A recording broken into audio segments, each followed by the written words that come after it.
Welcome to Everything Fear. Today I'm going to be doing a ranking of the Predator franchise.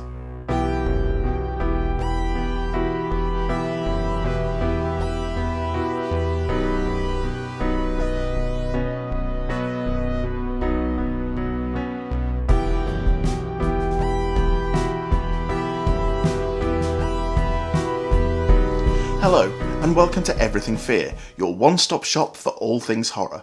I'm Kit Tinsley, I'm a horror author, film academic, and general horror geek. If you enjoy this video, if you could please subscribe, give us a like, and maybe tickle that bell icon to be notified of when we upload future content, that would be great, thank you. As I say, today I'm going to be doing a ranking of the entire Predator franchise. This includes all of the individual Predator movies as well as the spin-off Aliens vs Predator movies. There are 6 movies altogether, so at number 6 we have Aliens vs Predator Requiem.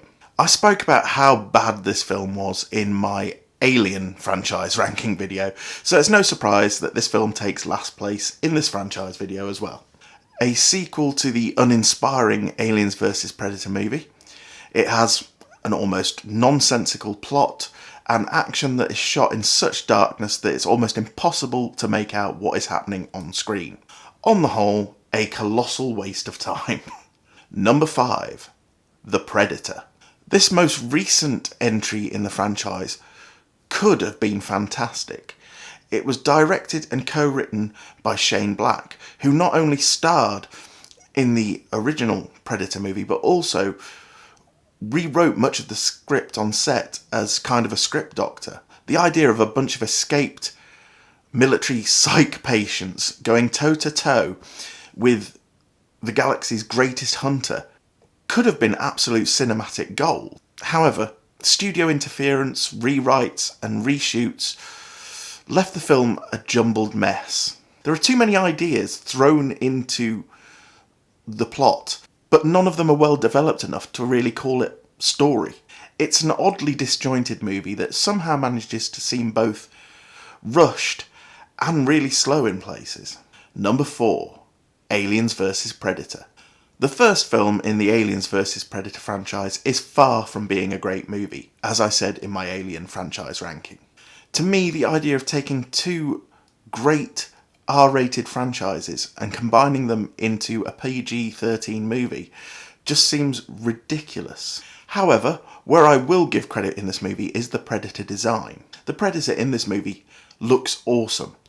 The heavier armour looks really cool, and the idea that they hunt the xenomorph as a rite of passage, well, that makes sense for me. And it certainly adds to the mythology of the Predator. Number 3. Predators. This third instalment in the franchise came in 2010, 20 whole years after Predator 2, although obviously the Predator had been seen on screen in the 2 Aliens vs Predator movies. In this movie, a group of criminals are dropped onto an unknown planet, where they are hunted by the Predators.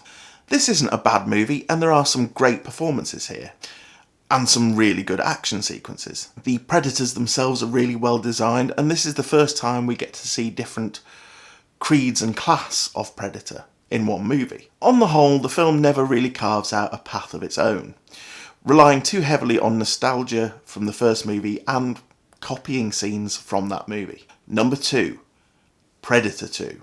I love Predator 2. For me, it does what a great sequel should do.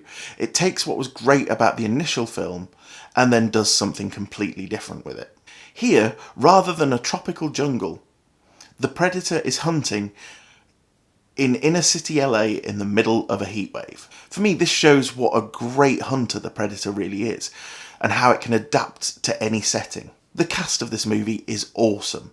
Danny Glover, Gary Busey, Maria Conchita Alonso, and of course, Bill Paxton becoming the first man ever to have been killed by a Terminator, a xenomorph, and a Predator. Now that is a brilliant claim to fame. Number 1 is of course the original Predator. Like most things, the original movie is the best. However, it might not have been if they had stuck to the Jean-Claude Van Damme running around doing the splits in the jungle in a shrimp suit idea that it originally was. Luckily, Van Damme was replaced by Kevin Peter Hall, who made the Predator a much more imposing foe, because at being 6'9", he was considerably taller than Arnold Schwarzenegger. And the shrimp suit was replaced with what I still consider to be one of the best creature designs in cinema history. What starts as a fairly normal action movie about a special forces team taking on the cartels in the South American jungles soon becomes something else. It takes a really dark path as they realise they are being hunted by something they cannot see and cannot understand. Yes, it's part of the 80s fascination with incredibly muscly action heroes, but there is so much more than that going on here. Humans like to think of themselves as being the top of the food chain on this planet, and as the ones who hunt for sport. However, pitting the best of the best against something superior proves that we may be top of the food chain on our planet, but we are not top of the food chain in the galaxy. Well, I hope you enjoyed this video. What is your favourite of the Predator movies? Let me know in the comments down below. Thank you very much, and until next time, stay scared and stay tuned.